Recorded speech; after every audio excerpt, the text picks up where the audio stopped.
Call आ रही है रे बार बार।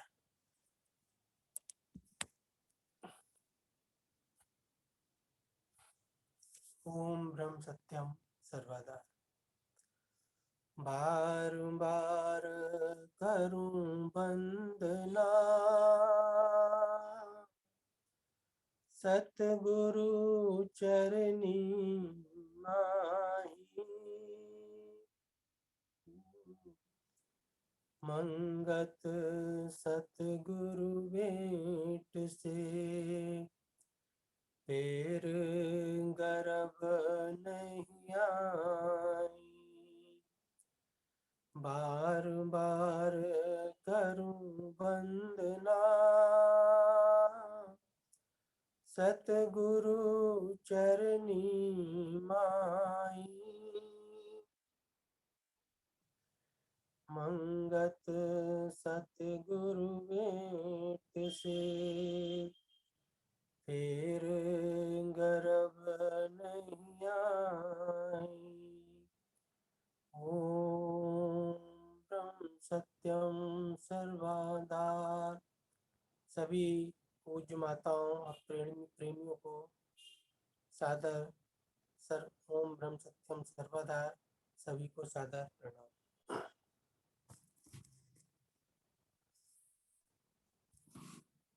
शास्त्रों में एक श्लोक आता है, अज्ञान तिमिरांधस्य ज्ञानांजन शलाकया चक्षुर उन्मीलितम येन तस्मै श्री गुरुवे नमः। अर्थात जिसने ज्ञानांजन रूप शलाका से अज्ञान रूप अंधकार से अंध हुए लोगों की आंखें खोली, उन गुरु को नमस्कार। जिसने ज्ञानांजन रूप शलाका से अज्ञान रूप अंधकार से अंध हुए लोगों की आंखें खोली, उन गुरु को नमस्कार। एक सेकंड जरा, इधर खोल दिया है, इधर खोला हुआ है, सबको जरा डिस्टर्ब कर दिया।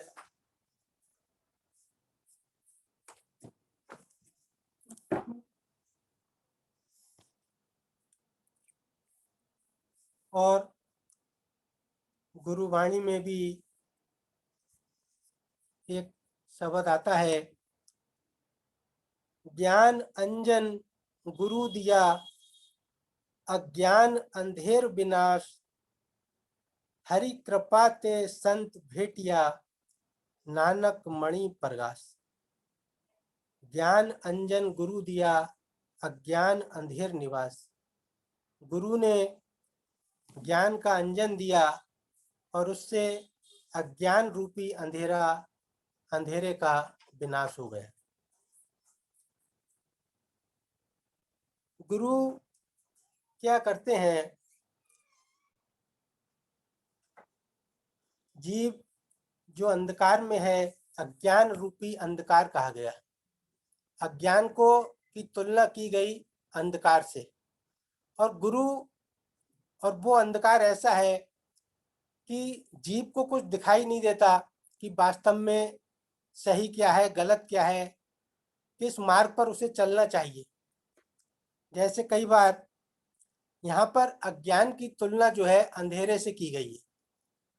अंधेरे में क्या होता है, कई बार हम देखते हैं किसी कार्यक्रम वगैरह में होते हैं, अचानक लाइट चली आती है तो कुछ भी दिखाई नहीं देता। आजकल मोबाइल फ़ोन की सुविधा है तो लोग मोबाइल से लाइट जला लेते हैं तो कुछ दिखने लगता है। लेकिन जो जीवन में इतना घना अंधकार है, उस अंधकार में होता क्या है, अंधकार की हानि क्या है। जब अंधकार हो जाता है तो कुछ भी दिखाई नहीं पड़ता। आप कहीं चल नहीं सकते, जो मार्ग है वो तो दूर की बात है, वहीं पर आप कहीं भी चलेंगे तो या तो किसी चीज़ से टकरा जाएंगे, उससे आपको हानि होने की संभावना है। और अगर आप उसी स्थान पर खड़े रहे तब भी ये खतरा बनता है कि कोई और व्यक्ति आकर न टकरा जाए। लेकिन जो अज्ञान है ये उस अंधकार से भी, इसकी स्थिति अज्ञान की उस अंधकार से भी भयानक है।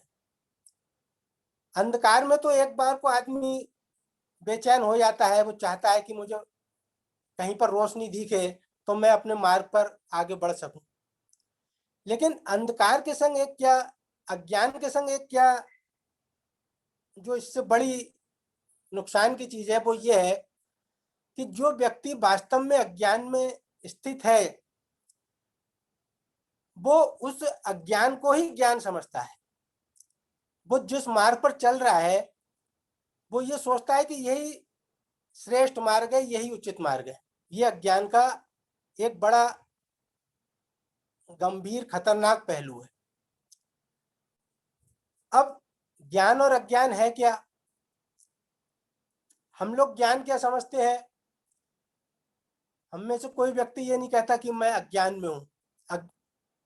हम ज्ञान क्या समझते हैं कि किसी व्यक्ति ने बहुत संसार की विद्या का अध्ययन कर लिया, अनेक शास्त्र पढ़ लिए, बहुत संसार में बड़े ज्ञानी हैं जिन्होंने अनेक शास्त्र पढ़े हैं, रटे हैं, सब मुंह जबानी उनको कंठस्थ है। तो हम ये समझते हैं कि संज्ञा देते हैं हम उसको कि ये व्यक्ति बड़ा ज्ञानी है। लेकिन शास्त्र हमको ये बता रहे हैं कि कई बार ये देखा जाता है कि ऐसे लोग जिन्होंने बहुत ज्यादा संसारिक विद्या का अध्ययन किया होता है, संसार की दृष्टि से बड़ा ज्ञान प्राप्त किया है, उनके अंदर ये देखा जाता है कि उनको अपने ज्ञान का और अधिक अहंकार पैदा हो जाता है। बस यहीं पर अंतर है कि शास्त्र जो ये अहंकार है, शास्त्र इसको अज्ञान कहते हैं। हम ज्ञान और अज्ञान की जब बात करते हैं तो ये समझते हैं कि किसी व्यक्ति ने बहुत ज्यादा संसार की विद्या अध्ययन कर लिया है, बहुत सारे ग्रंथ पढ़ लिए हैं, रट लिए हैं, वो व्यक्ति बड़ा ज्ञानी है। लेकिन शास्त्र कह रहे हैं कि ज्ञान जिसने नहीं पढ़ा वो अज्ञानी नहीं है। लेकिन वास्तव में अज्ञानी कौन है? जो व्यक्ति इन सबके अहंकार में फंसा हुआ है। जिस व्यक्ति के अंदर कर्तापन अहंकार प्रबल है, वास्तव में शास्त्र उसको अज्ञान कहते हैं। तो गुरु क्या करते हैं कि गुरु इस अहंकार के, जो कर्तापन अहंकार है, इसका नाश करते हैं। क्योंकि महाराज जी के वाणी पढ़े, ग्रंथ श्री समता विलास पढ़े, उसमें यह लिखा कि कर्तापन एक कल्पित है, इसका वास्तव में कोई स्वरूप नहीं है। वचन में आता है महाराज जी के, वहां पर लिखा, कहते हैं कि कर्तापन ही मूल अंधकार है। शास्त्र जो है अभी हमने सुना कि अज्ञान तिमिरांधस्य, अज्ञान जो है इसी को अंधकार कहा गया। महाराज जी ने ये कहा कि कर्तापन ही मूल अंधकार है। अंधकार का मतलब ये कर्तापन ही मूल अज्ञान है। वाणी में आता है कि अज्ञान मूल हंकार विनाशा। जो अज्ञान का मूल है वो क्या है? अहंकार। वाणी देखिए क्या कह रही है कि अज्ञान मूल हंकार विनाशा सत्य ठाकर शब्द प्रकाशा। जो अज्ञान का मूल है वो अहंकार है। यहाँ पर ये बात बड़ी समझने की है कि हम बहुत धर्म के मार्ग पर चलते हैं, बहुत अध्यात्म के मार्ग पर चलते हैं, लेकिन इस रहस्य को नहीं समझ पाने के कारण जितना हम चलते हैं तो कहीं ना कहीं हमारा कुछ ना कुछ अहंकार प्रबल हो जाता है, किसी भी रूप में चाहे।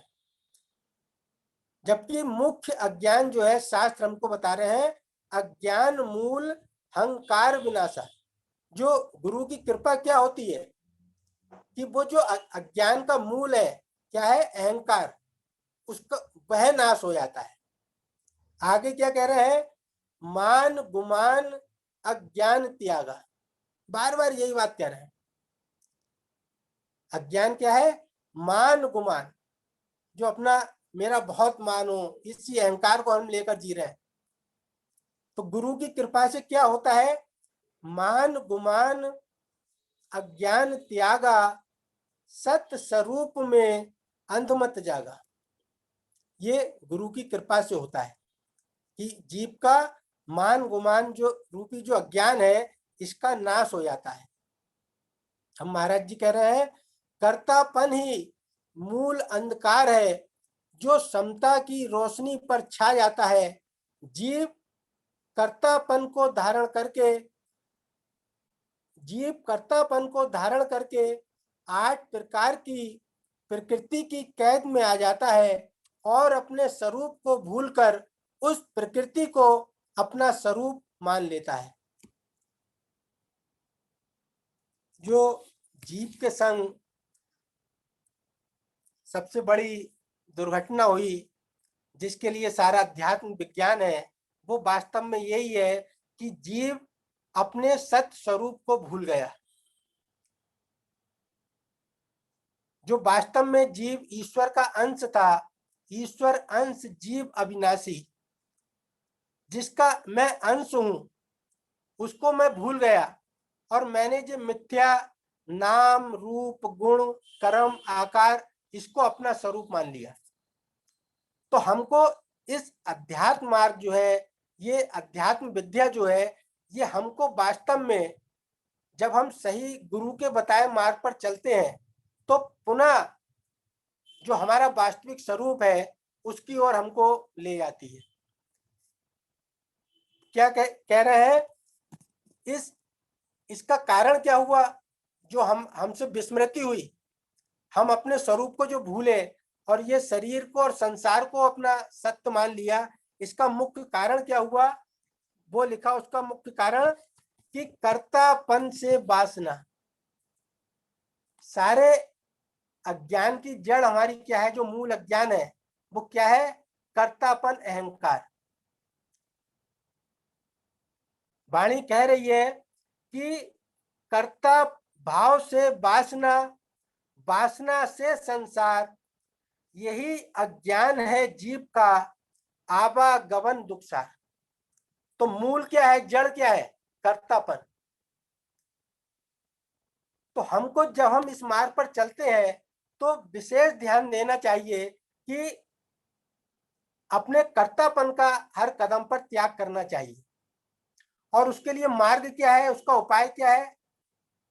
उसका उपाय महाराज जी की वाणी हमको बता रही है। क्या उपाय है? कि सकल जगत का कर्ता जानो एक भगवान। ये इसका उपाय है। हम खुद कर्म के कर्ता बन जाते हैं। जरा सी कोई हमको कहीं किसी प्रकार की सफलता मिल जाती है, तो हम उसको फूले नहीं समाते हैं और अपनी बड़ी तारीफ करते हैं या तारीफ सुनना चाहते हैं, वो हमको अच्छा लगता है। तो ये एक एक अहंकार का ही सूक्ष्म रूप है कि हमको तारीफ सुनना अच्छा लगता है, या हम उसका खुद व्याख्या करते हैं कि मैंने ऐसा ऐसा किया तो मैंने ये सफलता प्राप्त की। तो इस सफलता को, या कोई भी जीवन में कार्य हो रहा है, उसमें कर्तापन को हटाने का जो साधन है, वो हमको वाणी मार्गदर्शन कर रही है कि सकल जगत का कर्ता जानो एक भगवान, आप अकर्ता हो रहो, यही सार है ज्ञान। ईश्वर को कर्ता हरता जानो। सत्पुरुषों का हम जीवन देखें, सत्पुरुष ने कभी, ये वो स्थिति होती है जब उनके अंदर से ये भ्रम नाश हो जाता है कर्तापन का। जब तक ये कर्तापन भाव रहता है, तो इसलिए लिखा, संत कबीर ने लिखा कि जब मैं था तब हरि नहीं। क्योंकि अंश और अंशी के बीच में जो वास्तव में रुकावट है, जो वास्तव में बाधा है, वो केवल अहम की बाधा है। जिस दिन हम हमारा अहम उस ईश्वर के प्रति विसर्जित हो जाएगा, अहम खत्म हो जाएगा, उस दिन जो है अंश जो है वो अपने अंशी के साथ मिल जाता है। और ये मिथ्या कैसे है कर्तापन? ये क्रिएटेड है, भ्रमवश है। कैसे? जैसे शास्त्रों में एक लिखा कि कोई व्यक्ति समुद्र है या समुद्र का जल है, उसमें एक बर्तन डाले, उसमें एक बर्तन कोई डालता है, समुद्र में एक बर्तन डाला, तो कहने वहां लिखा कि pot is in the water, पानी में बर्तन गया, क्या हुआ? वाटर के दो भाग बन गए। कौन से? Water inside, water outside. ये एक मिथ्या मिथक बन गई, मिथ्या। क्या? कि वाटर इनसाइड, वाटर आउटसाइड। अब उस बर्तन को आप उल्टा कर दीजिए, उस बर्तन को उल्टा कर दीजिए उसी में, तो वाटर बिकम्स वन, एक हो जाता है। उस बर्तन में पानी आने से उस बर्तन वो जो समुद्र में डूबा हुआ है, पानी में डूबा हुआ है, अगर उसके अंदर वो पानी आ जाता है तो क्या पानी के दो भाग हो गए? ये कभी नहीं होता। इसी प्रकार मैं उस चैतन्य रूप परमात्मा का अंश हूं, लेकिन अज्ञानवश क्या हुआ कि मेरे अंदर अहम भाव पैदा हो गया, वो बर्तन वाला भाव, और उस भाव से क्या हुआ कि मैंने अपने को अलग मान लिया, और अलग मान लिया तो फिर मैं जन्म मृत्यु संसार के कितने कष्ट है, यानी क्या क्या भोगता रहता हूँ सारा जीवन। है मिथ्या वो। तो जब वास्तव में गुरु क्या करते हैं कि इस अज्ञान रूपी अंधकार को अपने गुरु की कृपा से वो ऐसा अंजन देते हैं आंख में कि हमको वो जो अंधकार है वो छट जाता है। और क्या होता है? हरि कृपा ते संत भेटिया नानक मणि प्रकाश। जब ईश्वर की कृपा होती है तो संत का मिलन हो जाता है, और जब संत का मिलन होता है, यहाँ पर भी बड़ी महत्वपूर्ण बात है, केवल मिलने से नहीं होता। जब तक संत के प्रति पूरी श्रद्धा और पूरा विश्वास ना हो और उनके वचनों को हम अपने जीवन में धारण ना करें, तब तक कुछ नहीं बनता। आज लाखों करोड़ों लोग सत्संगों में जुड़े हैं, सबने गुरु बना रखे हैं, लेकिन स्थिति क्या है? उनके वचनों में श्रद्धा और विश्वास नहीं है। और उसका श्रद्धा और विश्वास ना होने का उदाहरण क्या है कि हम उनके वचनों को जीवन में उस तरह से धारण नहीं कर पाते, कहते रहते हैं। इसलिए शास्त्रों में जब श्रद्धा की बात कहते हैं, हम श्रद्धा किसे कहते हैं? कि बस गुरु के पास गए कि हम सदगुरुदेव मेरे महात्मा मंगत राम जी मेरे गुरु हैं, या किसी भी गुरु की बात करते हैं, तो गुरु का मतलब क्या होता है? शास्त्रों में लिखा कि जब तक पूरी श्रद्धा और विश्वास नहीं है, तब तक उनके वचनों का लाभ प्राप्त होने वाला नहीं है। तो वहां पर श्रद्धा की परिभाषा लिखी कि गुरु और शास्त्र के वाक्यों में सत्यत्व बुद्धि का धारण करना, इसी को श्रद्धा कहते हैं। गुरु और शास्त्र के वाक्यों में सत्यत्व बुद्धि हो कि यही सत्य है, उसमें अपनी तरफ से कोई मिलावट ना हो।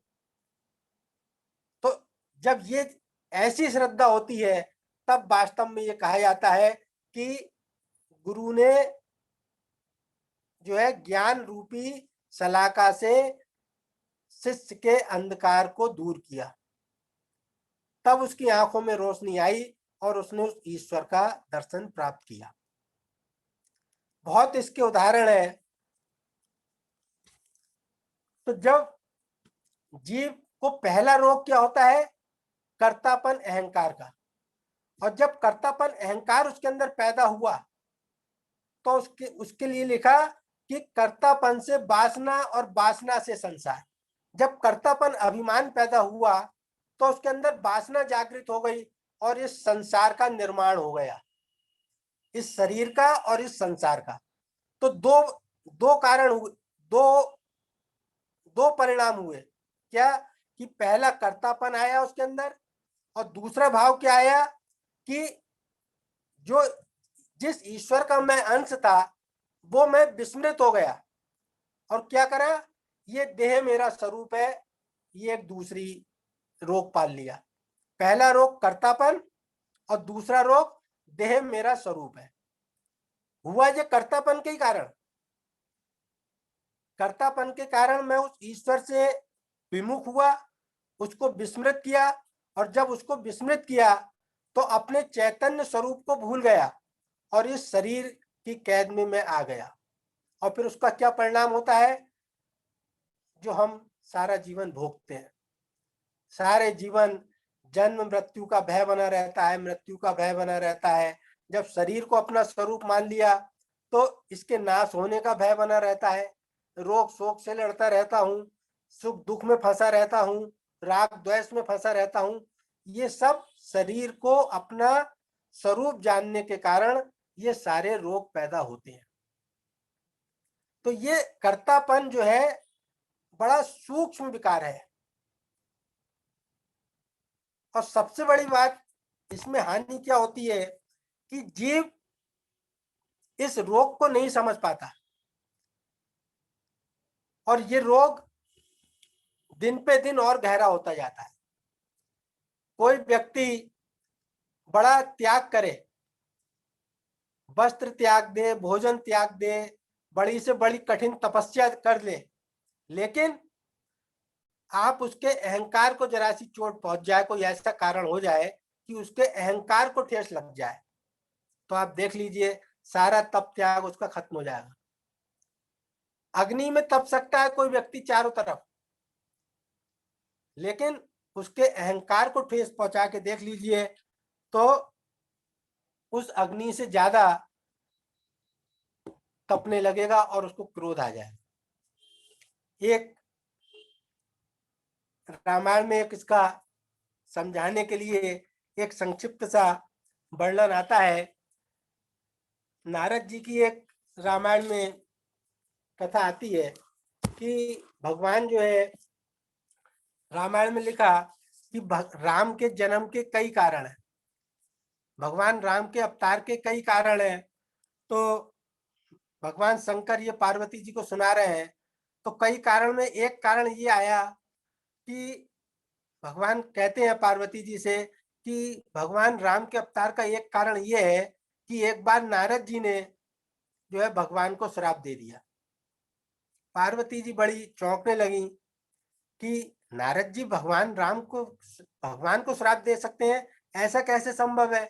वो तो महाज्ञानी है और भगवान के बड़े भक्त हैं, ये कैसे संभव है? तब भगवान शंकर क्या कहते हैं?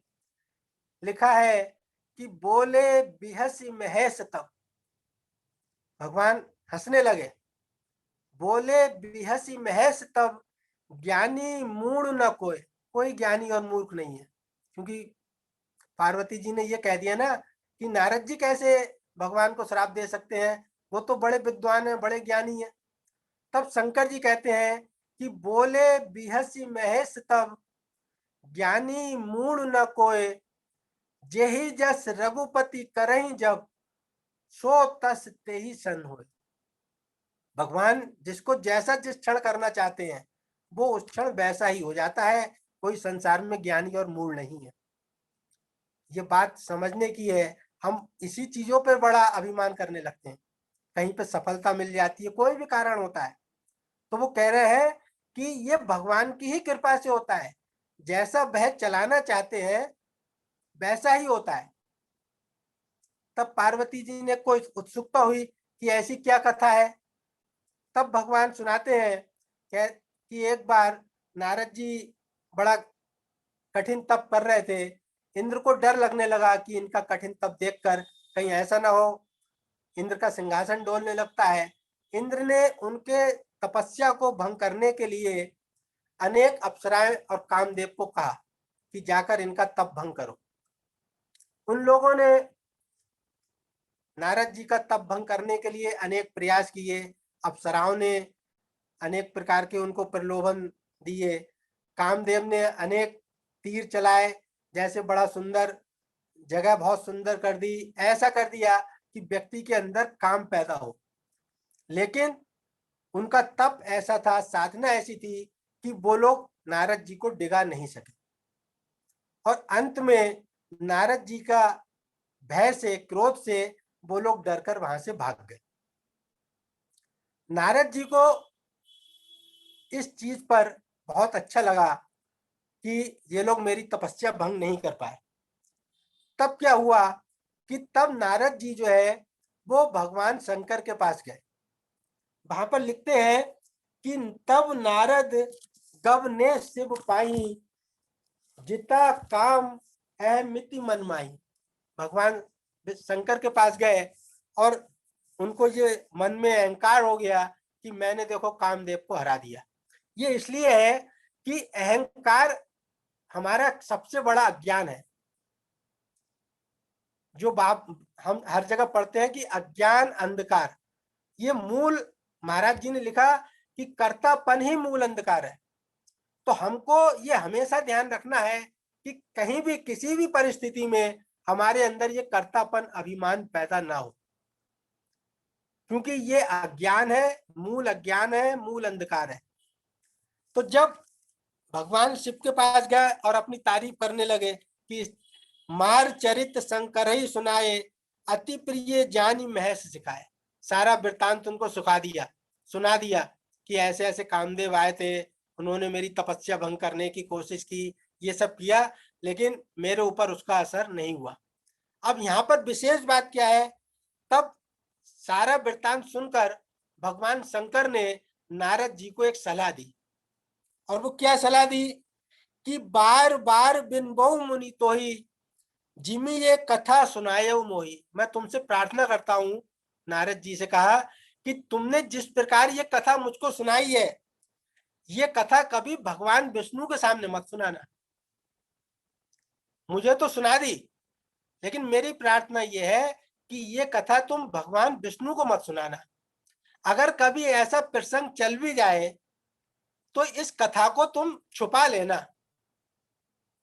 उन्होंने ये राय दे दी। अब नारद जी ने जब ये बात सुनी तो उनको अच्छा नहीं लगा। वो अपने मन में सोचने लगे कि देखो मैंने इतना महान कार्य किया, इनको मेरी बात अच्छी नहीं लगी, इसलिए ये मुझसे कह रहा है। आदमी जब सफलता प्राप्त कर लेता है तो 4 जगह उसका वर्णन करता है। उनकी भी ये इच्छा थी। तो जब वो कुछ दिनों के बाद भगवान के पास पहुंचे और भगवान ने उनका बड़ा आदर सत्कार किया, और जब आदर सत्कार किया तो वो तो गए थे सुनाने, तो कह रहे हैं कि कामचरित नारद सब भागी। नारद जी ने सारा जो कामचरित था, जो उनके संग हुआ था, वो सारा वर्णन कह दिया।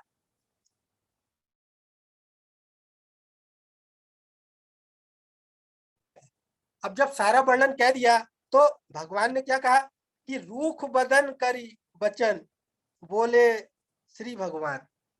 भगवान रूख बदन मतलब रूखा मुंह बनाकर, भगवान को ये सब सुनकर अच्छा नहीं लगा।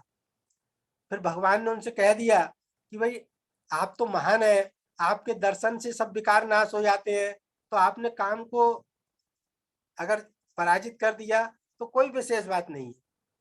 आप तो मुनि हैं, ब्रह्मचारी हैं, उनकी तारीफ कर दी, लेकिन रूखे बदन, खुश होकर नहीं। अब क्या बात हुई, अब भगवान ने ये देखा कि भगवान ने देखा, जब भगवान ने उनकी तारीफ की तो नारद जी क्या कहते हैं, नारद कहो सहित अभिमाना। नारद कहो सहित अभिमाना, कृपा तुम्हारी सकल भगवान। बस जब भगवान ने तारीफ की तो कह देता आदमी सब आपकी कृपा से है, मेरा क्या है। लेकिन कही तो ये बात, लेकिन सहित अभिमाना, अभिमान के साथ कही ये बात।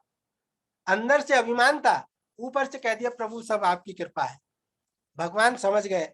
भगवान ने कहा कि करुणा निधि मन दीख विचारी, उर अंकरेव गर्भ तरु भारी। भगवान ने ये जान लिया कि इनके अंदर जो है अभिमान पैदा हो, गर्भ तरु भारी, इनके हृदय में जो है अभिमान का बीज पड़ गया। अब भगवान की क्या है, सुनहु राम पद सहज स्वभाव, जन अभिमान न राखई खाओ। भगवान का ये स्वभाव है कि जिस भक्त का कल्याण करना चाहते हैं उसके अंदर पहला काम क्या करते हैं, उसके अभिमान को उखाड़ कर फेंक देते हैं। ये भगवान का स्वभाव है, क्योंकि यही नाश का बीज है जीव के, अभिमान। तब भगवान ने कहा कि मुझे इनके अभिमान का बीज का नाश करना पड़ेगा। फिर काफी लंबी कथा आती है, लेकिन मेन चीज क्या है कि करुणा निधि मन दीख बिचारी, उर अंकरेव गर्व तरु भारी, कि इनके हृदय में गर्व का, अहंकार का बीज पड़ गया है। तो लिखा कि बेगी सो मैं डारियहूं उखाड़ी, कि मैं इनके जो बीज जमा है इसको मुझे शीघ्रता से उखाड़ के फेंकना है। पन हमार सेवक हितकारी, क्योंकि हमारा प्रण है कि जो हमारा सेवक है उसका हित होना चाहिए।